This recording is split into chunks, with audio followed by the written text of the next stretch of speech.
Salam alaikum. Merci pour d'abord la contribution, la suggestion. Et j'ai bien pris compte de la question. En fait, comme je vous l'avais dit, hein, c'est un thème très large et comme j'ai beaucoup parlé, et je sais que le fait d'écouter les audios peut parfois être ennuyant, euh, puisque moi-même, j'écoute rarement les audios.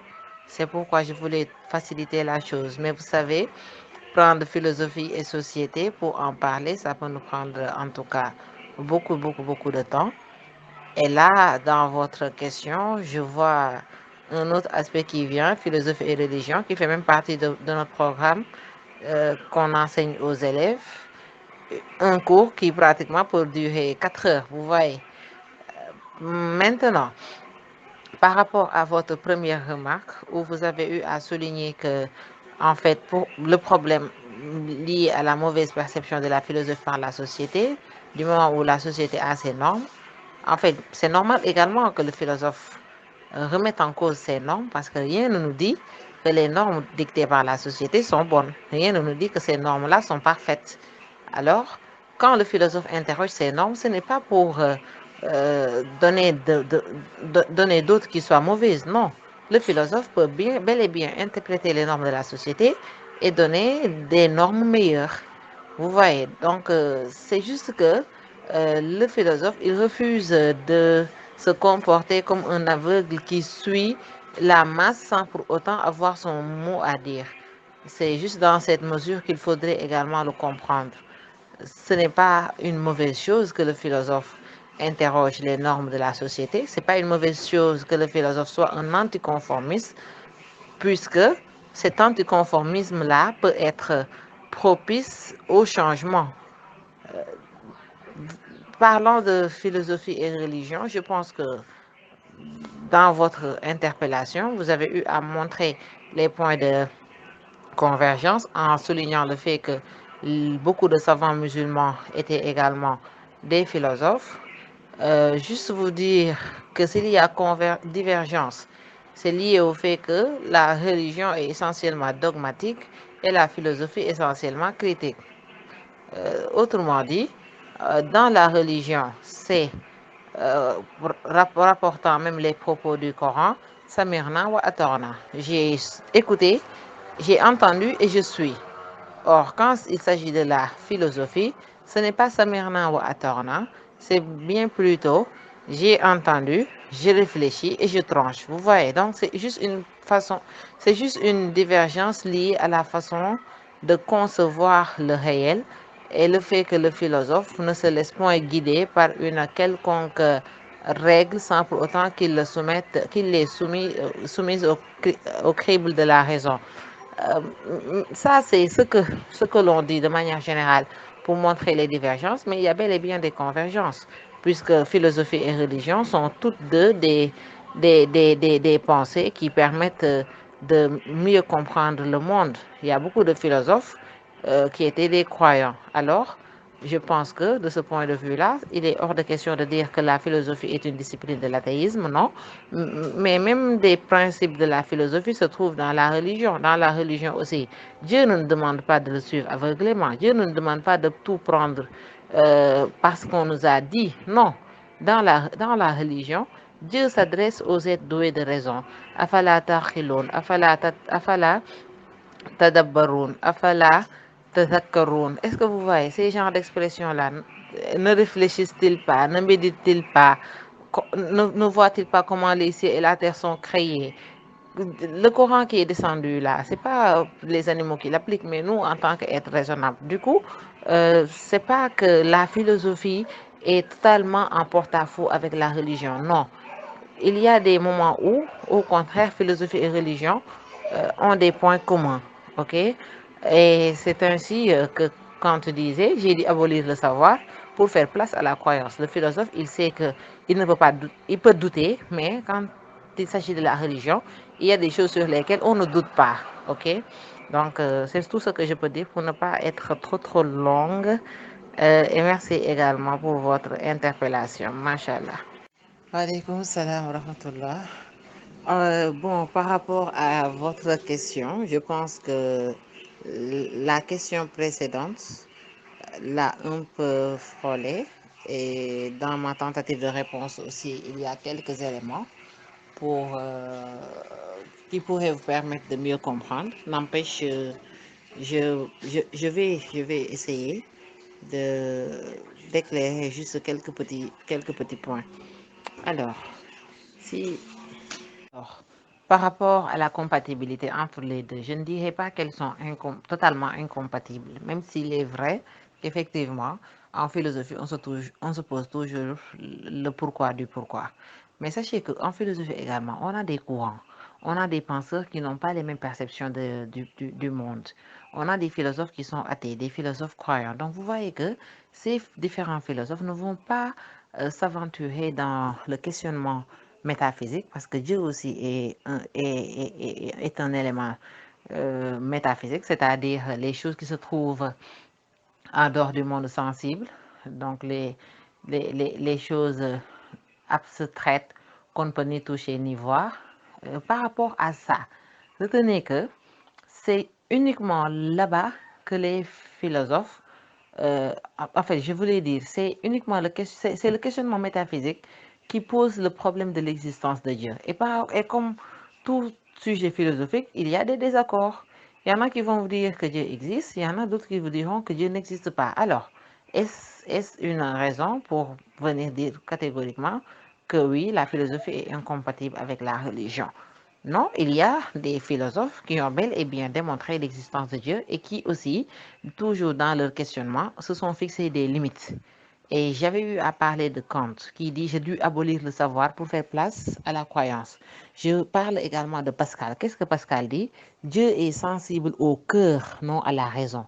Quand Pascal fait la dichotomie entre cœur et raison, c'est pour dire qu'il y a des éléments qu'on sent par le cœur et il y a des éléments qu'on sent par la raison. Alors, en philosophie, également, pour parler de la connaissance, on connaît suivant ces trois axes-là.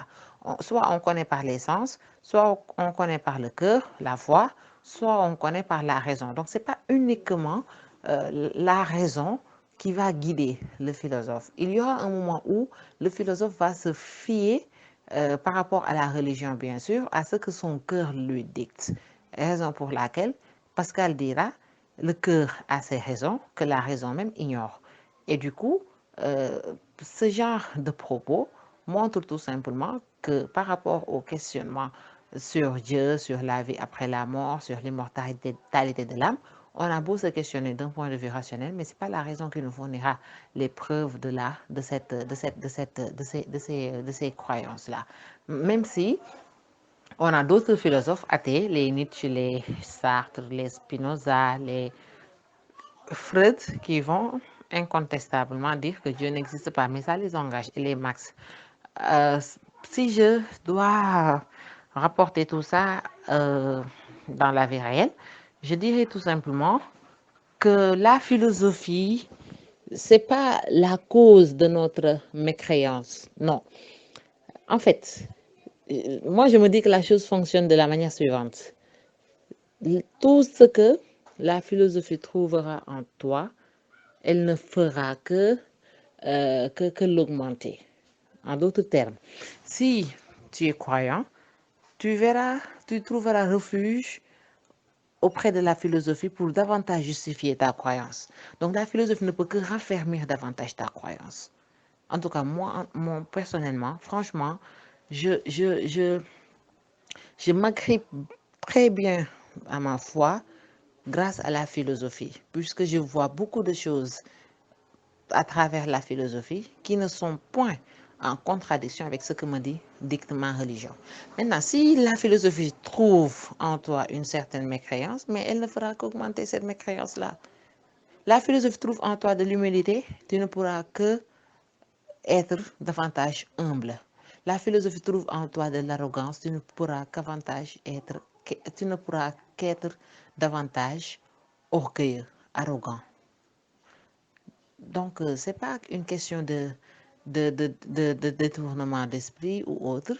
Non, c'est juste que parfois par rapport à la religion, Si on n'est pas aussi assez imprégné de ce que nous dicte la religion, on lit n'importe quel auteur, on risque d'être en porte-à-faux avec ce que nous dictent les fondements, les principes de cette religion-là. Juste pour dire qu'il faut d'abord aller vers la recherche du savoir islamique, savoir religieux, et après, il n'y a point de crainte avec la philo, à mon avis.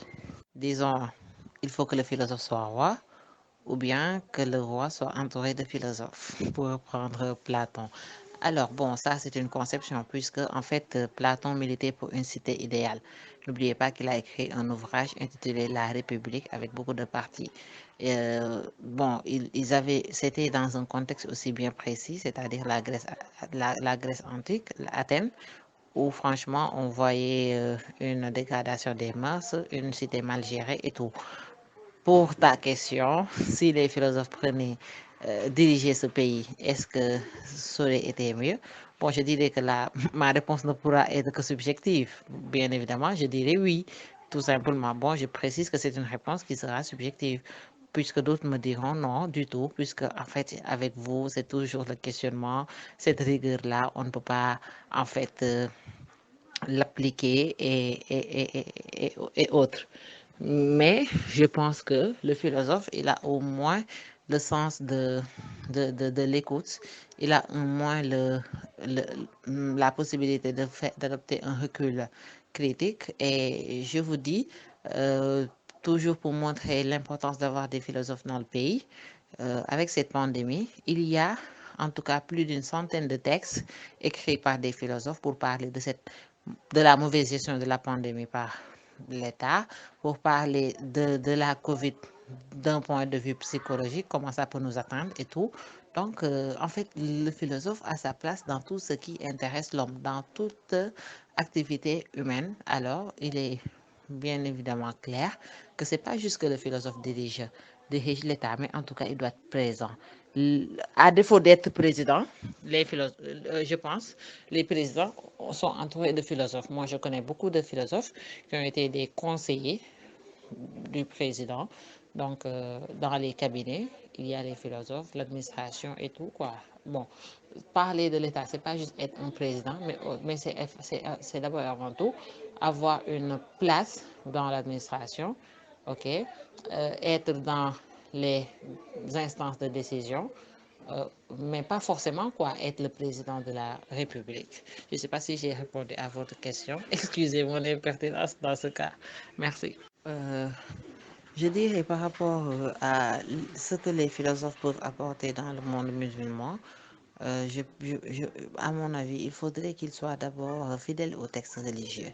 Parce que parfois, quand même, quoi qu'on puisse dire, certaines interprétations de la religion sont fausses et découlent d'un questionnement poussé à bout. Alors, y en a qui, tant bien que mal, essaient de changer la donne. Mais moi, je milite beaucoup plus pour un islam authentique. Quand je dis islam authentique, je n'ai pas dit un islam qui ne suit pas l'évolution du temps, non. L'islam suit l'évolution du temps, mais en tout cas, que les principes soient toujours là, hein, que les piliers,